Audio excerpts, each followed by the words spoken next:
monsieur, bonsoir et merci de nous rejoindre pour le 20h sur la télévision togolaise dont voici les titres. Les députés étaient de retour à l'hémicycle ce mardi, à l'ordre du jour de la séance plénière, l'adoption de 2 projets de loi relatifs à la lutte contre l'utilisation des métaux lourds à travers le mercure et la protection des biens culturels lors des conflits. Les députés à l'Assemblée nationale ont dit oui à l'unanimité. La Banque mondiale renforce son partenariat auprès du gouvernement togolais, partenariat qui se traduit par le soutien des producteurs togolais. Et après le financement, l'heure est à l'étude de son impact sur les bénéficiaires sur le terrain. Et puis le Haut Commissariat aux réfugiés et le ministère togolais de l'action sociale veulent mettre fin à l'apatridie. Une stratégie vient d'être mise en place pour permettre à toute personne d'appartenir à un... Tout d'abord, le chef de l'État fort Eswazimna Gnazingbe a effectué une visite de travail ce mardi à Libreville au Gabon. Accueilli par son homologue gabonais Ali Bongo, leurs échanges ont porté sur la coopération bilatérale et surtout les travaux du sommet sur la sécurité maritime qui a pris fin le 15 octobre dernier, travaux auxquels avait pris part le Premier ministre gabonais. Nous y reviendrons plus en détail dans nos prochaines éditions. Séance plénière ce mardi à l'Assemblée nationale. Les honorables députés ont adopté à l'unanimité 2 projets de loi. La première autorisant la ratification de la Convention sur le mercure et l'autre relatif à la protection des biens culturels en cas de conflit armé. Arnaud Kiliou nous en dit plus. La représentation nationale a donné son quitus au gouvernement pour la ratification de la Convention de Minamata sur le mercure adoptée par 140 pays réunis à Kumamoto au Japon en 2013. L'utilisation du mercure, métal lourd, est abondamment utilisée dans le domaine de l'industrie, de l'énergie, l'exploitation minière et la santé, parfois au mépris des préoccupations environnementales. La ratification de la Convention de Minamata par le Togo lui permet de bénéficier des mécanismes mis en place pour lutter contre la pollution au mercure. En signant la Convention de Minamata sur le mercure le 10 octobre 2013 à Kumamoto, le Togo s'est engagé aux côtés de la communauté internationale à réduire systématiquement les émissions et les rejets de mercure dans l'environnement, ainsi qu'à supprimer l'utilisation de mercure là où des alternatives existent. En autorisant la ratification de la Convention de Minamata sur le mercure, vous donnez désormais à notre pays l'opportunité de bénéficier de l'appui de la communauté internationale dans le domaine de la lutte contre les pollutions dues au rejet et émission des substances chimiques dangereuses en général et du mercure, des composés de mercure ou des produits contenant du mercure ajouté et des déchets en résultant, en particulier. Par l'acte que vous venez de poser aujourd'hui, vous réconfortez le gouvernement dans son effort de lutte contre la pollution due aux produits chimiques dangereux en vue de la préservation de la qualité de l'environnement et la protection de la santé des populations. Le deuxième projet de loi adopté autorise l'adhésion du Togo à la Convention de la Haye de 1954 consacrée à la protection du patrimoine culturel en cas de conflit armé. Ce patrimoine comprend les monuments d'architecture, d'art ou d'histoire, les sites archéologiques, les œuvres d'art, les manuscrits, les livres et autres objets d'intérêt artistique, historique ou archéologique, y compris les collections scientifiques de toute nature et les centres monumentaux. L'adhésion du Togo à cette convention et ses protocoles additionnels de 1954 et de 1999 lui permettra également de se doter d'un instrument juridique de protection des biens culturels, meubles ou immeubles, aussi bien en temps de paix qu'en période de conflit armé.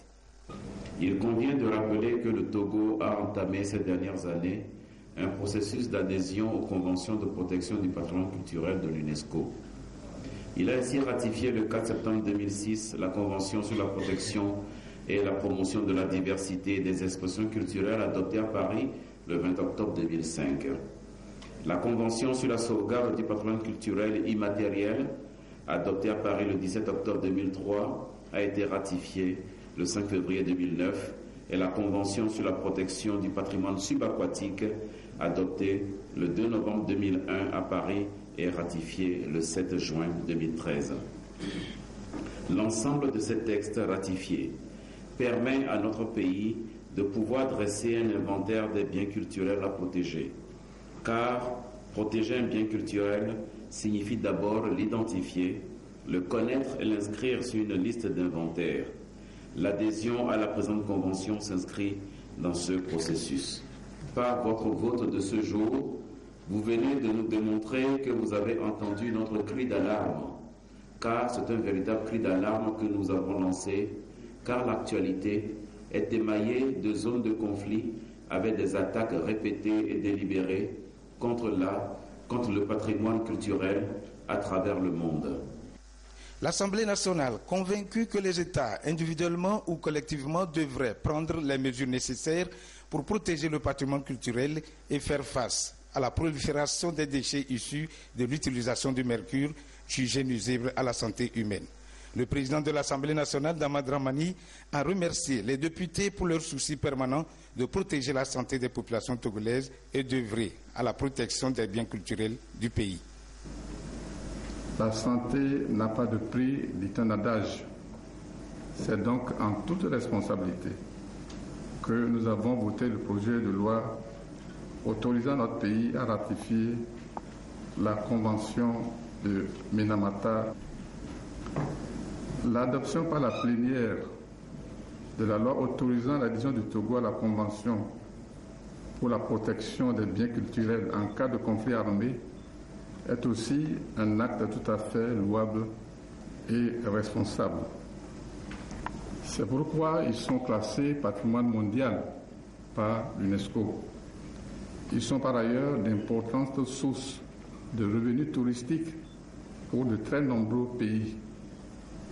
Imaginons un seul instant, sous prétexte d'objection de conscience ou de conflit, que l'on détruise sur nous au Togo le site d'Agogo à Noche, les hauts fourneaux de Bandjeli, les châteaux d'Amberma, les grottes et greniers de Nano, pour ne citer que ces exemples.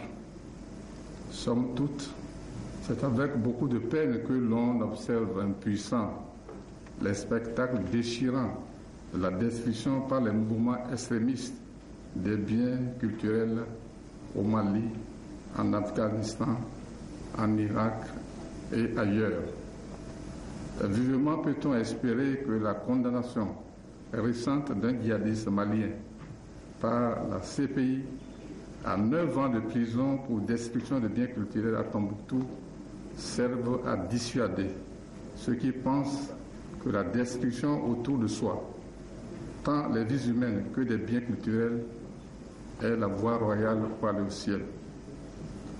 Le vote unanime de la loi autorisant l'adhésion du Togo à la Convention pour la protection des biens culturels en cas de conflit armé et ces deux protocoles permet à notre pays de jouer sa partition dans la lutte de la communauté internationale afin de préserver ces biens culturels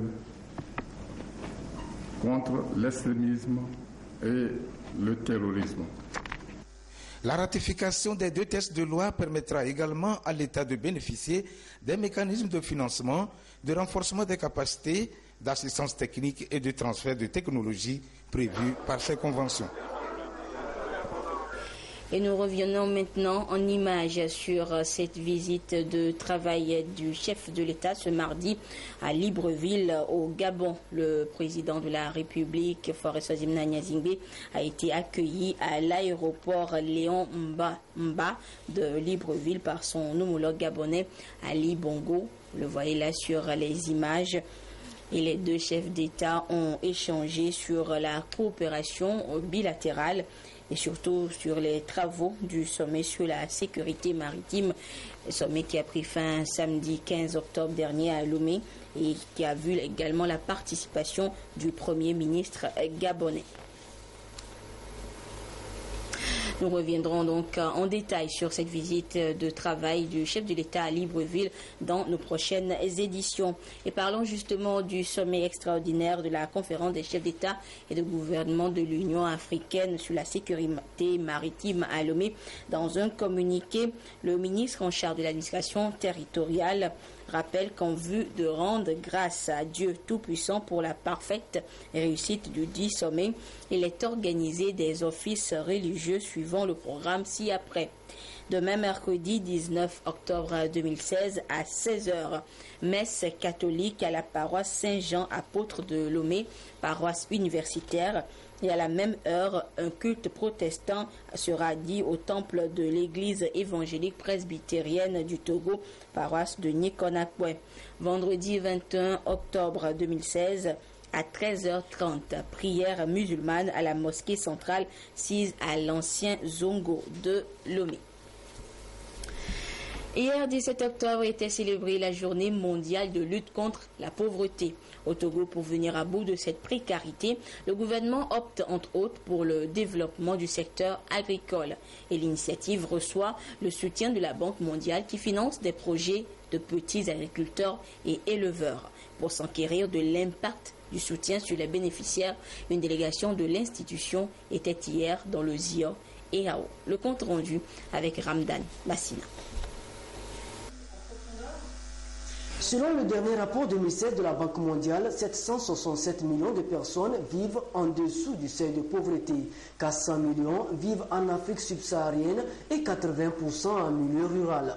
Et pour inverser la tendance, la Banque mondiale, qui soutient des projets de développement, insiste sur la nécessité pour les États d'investir dans le secteur agricole et les infrastructures de base. Et c'est ce que fait le projet d'appui au secteur agricole PASA, qui appuie les petits éleveurs et agriculteurs comme Gado Zakari, éleveur de moutons à Agbelouvé dans la préfecture de Zion.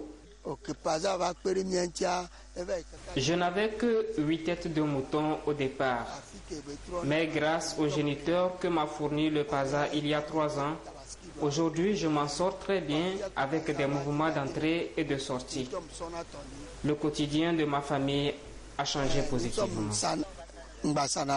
Au bout de ce chemin presque impraticable qui mène à la ferme de Fofokopé, un projet ambitieux, un rêve qui prend corps. Ici, on cultive du riz en groupement dénommé tontine. L'impact en termes de réduction de la pauvreté est réel et l'on s'en félicite. Nous sommes des cultivateurs qui travaillaient, mais nous ne gagnons pas de trop. Nous trouvons des difficultés à nourrir nos enfants pour l'école. Mais en passant par les riz, ils nous achètent bien les choses. Alors ça nous permet de nourrir nos enfants.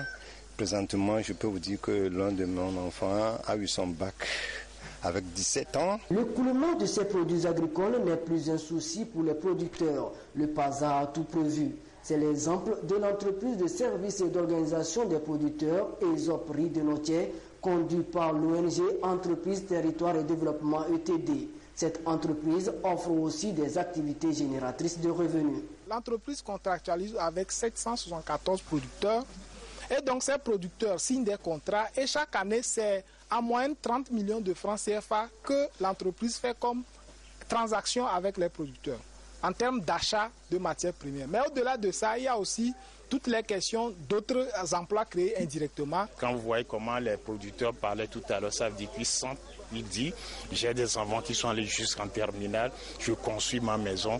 Donc ça veut dire qu'on m'avait dit que je n'étais rien, mais je sais que je suis devenu quelqu'un.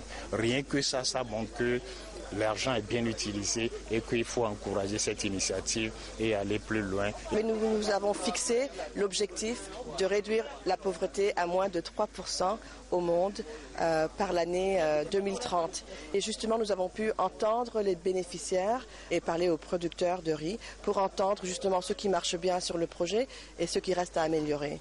La Banque mondiale salue l'engagement du Togo à jouer sa partition afin de réduire la pauvreté. D'ailleurs, les experts de cette institution l'ont souligné à cette vidéoconférence animée entre plusieurs pays d'Afrique, tout en rappelant que des efforts restent à faire. Et toujours en faveur des producteurs, le gouvernement togolais encourage l'innovation dans le secteur agricole. Des micro-projets du Fonds compétitif du PASA, projet d'appui au secteur agricole, ont été financés dans la région centrale. De Sokodé, la correspondance de la marque Bojona. 26 promoteurs retenus au 3e appel à proposition des sous-projets productifs et innovants des 5 régions économiques ont reçu des chèques du PASA, projet d'appui au secteur agricole. Les chèques UTB, dont les montants varient entre 4 500 000 francs à 21 millions de francs CFA, leur ont été remis par le ministre de l'Agriculture, de l'Élevage et de l'Hydraulique afin de booster leur entreprise et créer la richesse. Sur les 2 campagnes passées, le gouvernement a mobilisé plus de 1,7 milliard pour accorder des subventions aux jeunes ruraux qui ont des projets de développement dans toutes les filières. À date d'aujourd'hui, et après l'évaluation qui a été faite par les partenaires techniques et financiers qui accompagnent le gouvernement, il s'est établi ce tableau. Sur la base des 2 campagnes qui ont été lancées par le gouvernement, nous avons enregistré une création de 570 emplois directs en zone rurale et 1057 emplois temporaires. L'initiative qui a été lancée par le gouvernement togolais sur les instructions du chef de l'État, cette initiative a porté ses fruits. C'est la toute dernière opération de ce genre qui a été lancée à partir de la région centrale et plus précisément dans la ville de Sokodé pour soutenir 26 projets qui ont été qualifiés. La remise de ces chèques s'inscrit dans la mise en place des instruments financiers du projet d'appui au secteur agricole pour renforcer les capacités productives des acteurs au sein des différentes filières végétales, animales et halieutiques. Je vois vraiment se concrétiser ce qui nous était dit. Il faut oser et puis on aboutit. C'est vrai, j'ai osé et voilà que les mains me sont ouvertes. Et aujourd'hui, je me vois en train d'aller d'une étape basse à une étape plus élevée. Ça me permet également d'embaucher des gens qui vont m'aider dans mes activités, donc création d'emplois. Et ceci m'aidera aussi à témoigner, inviter d'autres femmes à faire comme moi et combattre le chômage.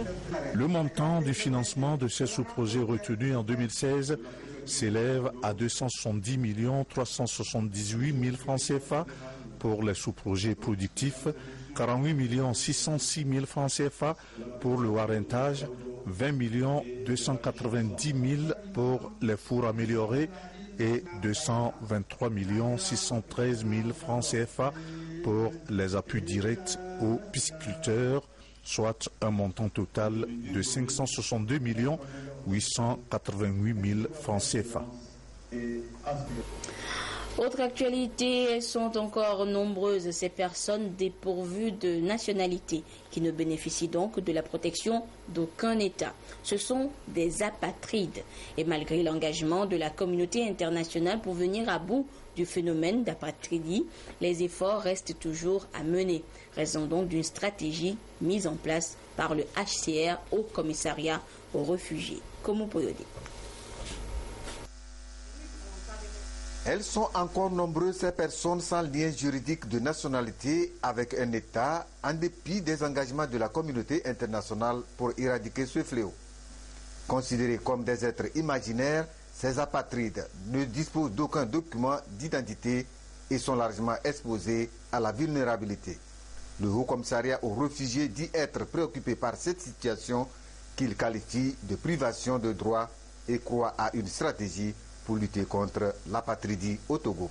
Il y a certains groupes de réfugiés, ils font tout leur temps de refuge et après on leur propose des solutions durables, ils retournent chez eux.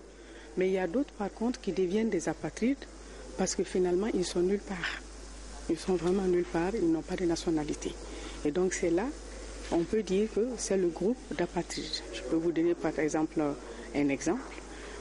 Aujourd'hui, il y a des Rwandais qui, depuis bien longtemps, ont quitté leur pays, qui se retrouvent ici au Togo et sur une certaine longueur d'année, plus de 20 ans, ils ont ce qu'on appelle, on a appliqué la clause de cessation, mais eux, ils ont eu le droit de séjour ici au Togo, mais il se trouve qu'ils n'avaient eu aucune nationalité ou aucun traitement de protection, ces gens seront aujourd'hui des apatrides parce qu'ils n'appartiennent ni au Rwanda, ils n'appartiennent ni au Togo.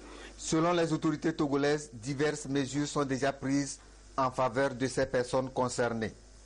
En témoigne la promulgation en août dernier de la loi portant statut des réfugiés et la mise en place d'un comité national sur l'apatridie. Dans nos divers tests au Togo, que ce soit le code de la nationalité, en commençant plutôt par la Constitution, le code de l'enfant, le code des personnes et de la famille, bref, dans la plupart de nos tests, l'aspect nationalité est visé et des articles sont consacrés à cela. Et l'application de ces articles permettra à coup sûr d'absorber la plupart des populations togolaises qui ne détiennent pas encore de certificat de nationalité. Selon le HCR, au moins 10 millions de personnes dans le monde vivent sans document d'identité, dont 1 million en Afrique de l'Ouest.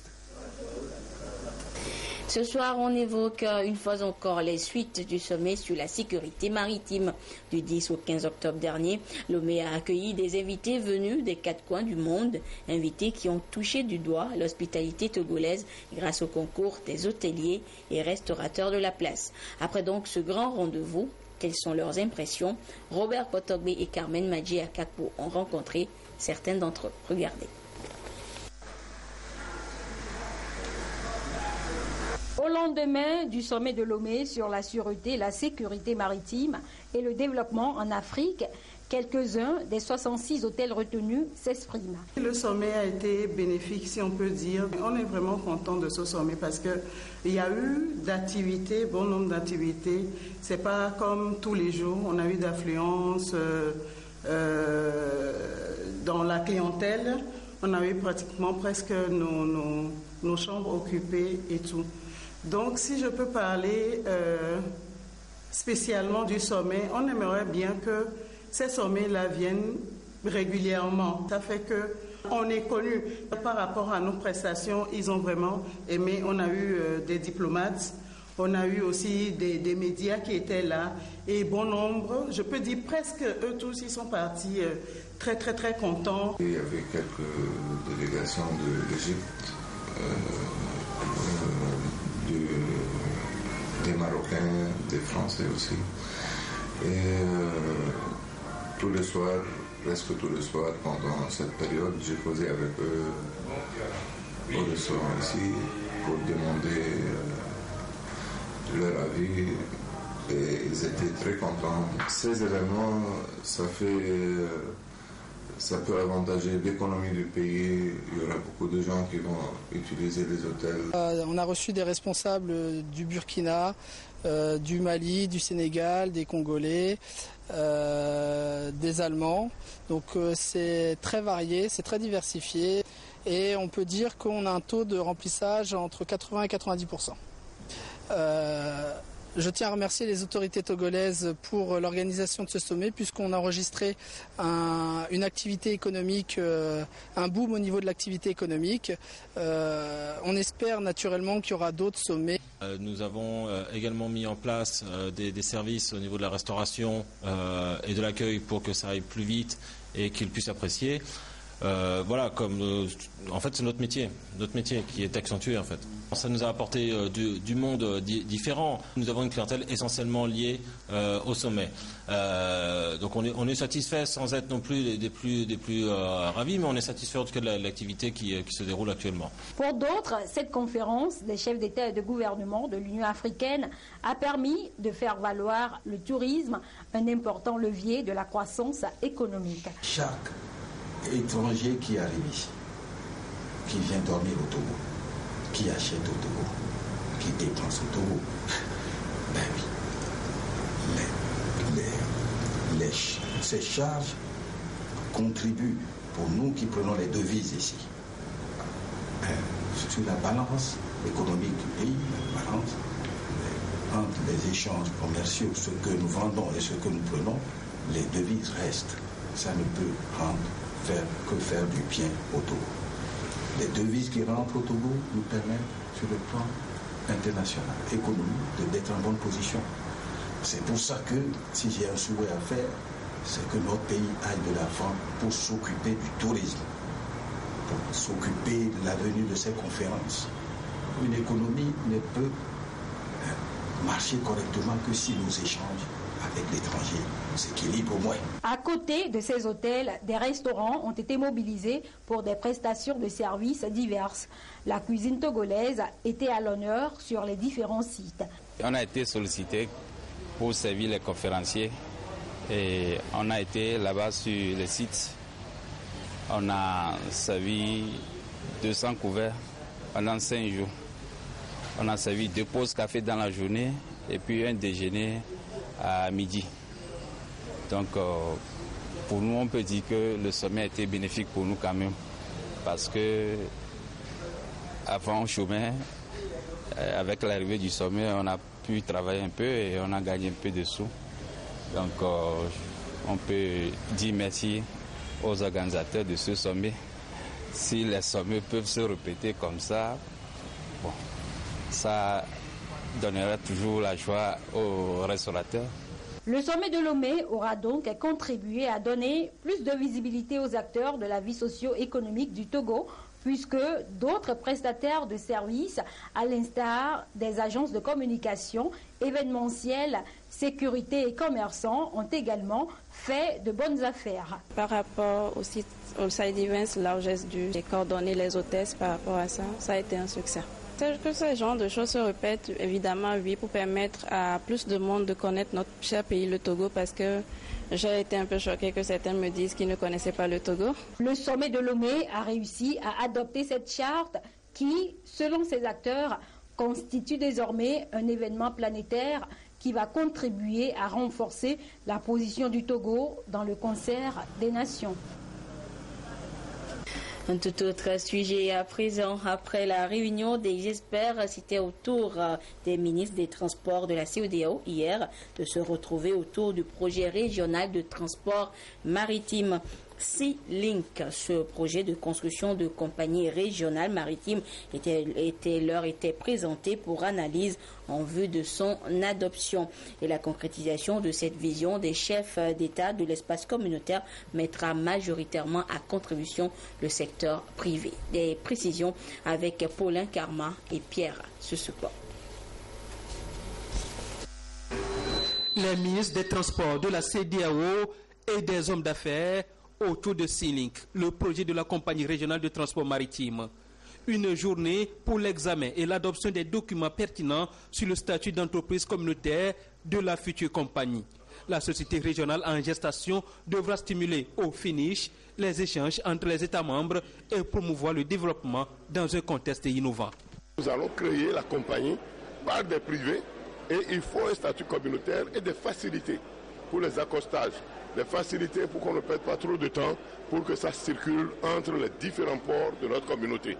Et donc, une fois qu'on leur aura accordé un statut, ça va rassurer les investisseurs nationaux comme internationaux.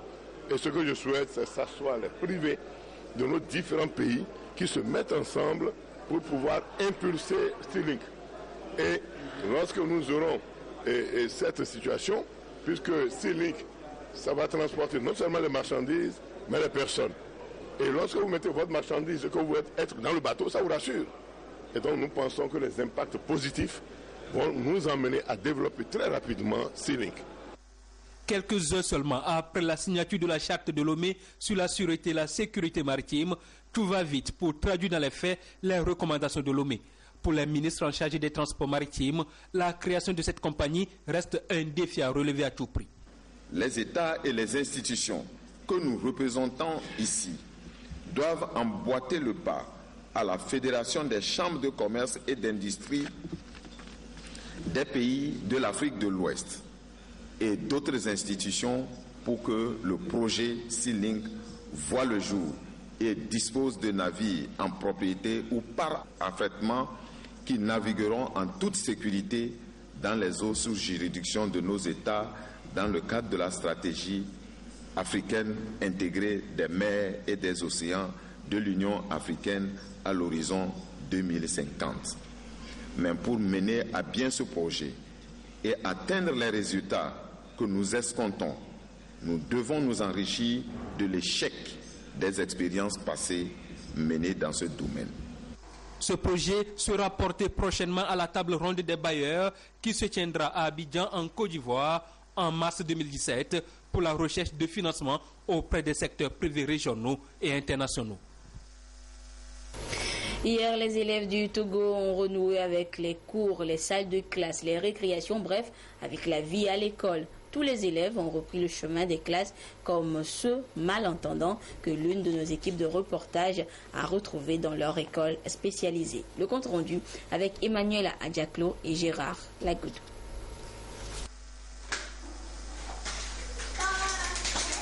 Comme tous les autres élèves, les enfants en situation de handicap ont également démarré la rentrée scolaire 2016-2017.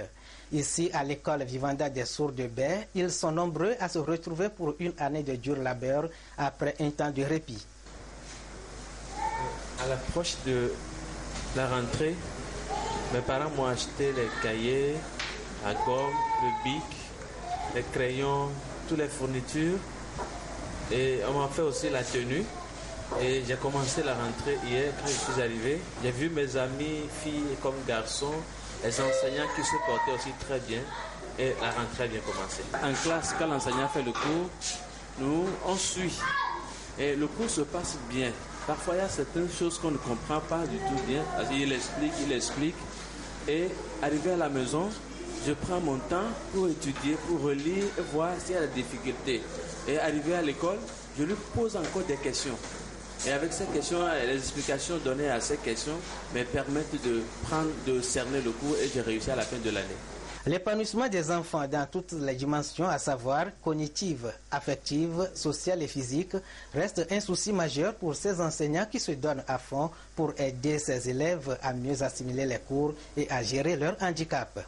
Les personnes sourdes sont comme tous les autres enfants. Donc la différence de la langue de signes, que nous utilisons la langue des signes pour pouvoir enseigner ces enfants. Nous utilisons le même programme comme les autres écoles ordinaires. Donc pour dire qu'il n'y a pas de différence entre les enfants sourds et les personnes dites valides ou les personnes non handicapées auditives. Mais seulement ce n'est pas facile de travailler avec eux. Il faut avoir une double vocation. L'école Vivanda des Sourds est un centre qui offre un programme d'enseignement bilingue à des enfants sourds-muets de tout âge dans un environnement adapté. Nous recevons les enfants à partir de l'âge de 5 ans déjà. Donc, mais les enfants qui arrivent, quel que soit leur âge, nous les acceptons parce que la plupart du temps, les parents ne sont pas vite informés de l'existence de l'école dans le quartier. Donc, c'est tardivement que nous amène les enfants. L'enfant sourd peut réussir au même titre que l'enfant entendant. Et la surdité n'est pas une fatalité. Donc, puisque beaucoup d'enfants sont passés par ici et ont pu réussir. La langue des signes et le français sont deux langues enseignées à l'école. Chacune d'elles apporte une contribution particulière au développement de l'enfant. C'était donc la rentrée pour tous, petits et grands. Et à la maternelle, les tout petits ont difficilement abandonné les mains de papa et maman pour celles des monitrices. Rachel Aokou l'a constaté au jardin d'enfants publics de Nikonakwe à Lomé. Séparation difficile avec les parents. Le premier jour de la rentrée a toujours été une épreuve pour les tout petits de la maternelle.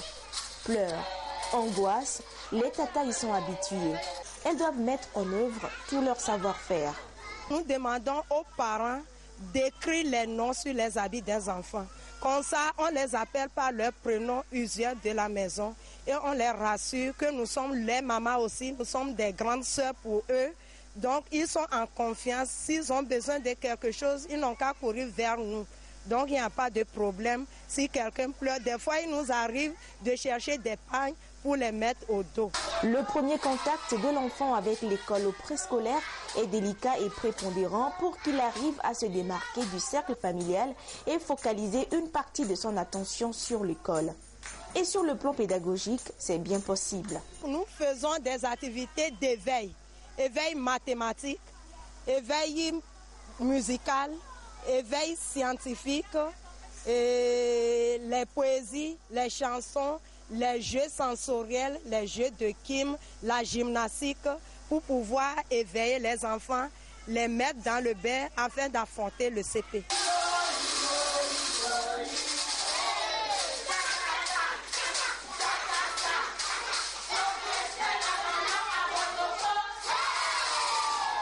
Mon enfant, lui, il a l'habitude d'accompagner ses soeurs ici, puisque pratiquement ses soeurs ont fait ici. Donc lui, il a acquis l'habitude, il vient sans problème. Il est venu aujourd'hui, il n'a même pas pleuré, il est resté en classe, il est assis et voilà, je suis venu pour le chercher. Nous sommes très contents de la reprise de la rentrée, c'est important. L'école maternelle est donc un passage très important dans la socialisation des enfants. Elle leur permet d'apprendre à vivre en couple, à parler entre enfants, à se familiariser avec les apprentissages et à intégrer les règles et principes de la société. 2 sections sont souvent disponibles. La maternelle 1 pour les enfants de 3 ans révolus et la maternelle 2 pour l'âge de 4 et 5 ans révolus. Après les pleurs, la joie.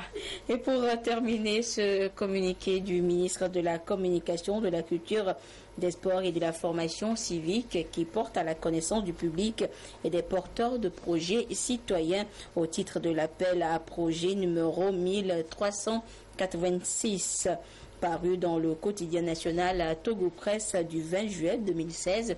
Que les résultats sont disponibles et affichés à la direction de la formation civique et dans toutes les directions régionales des arts et de la culture. Ces résultats peuvent être également consultés dans le quotidien national Togo Presse dès jeudi 20 octobre 2016.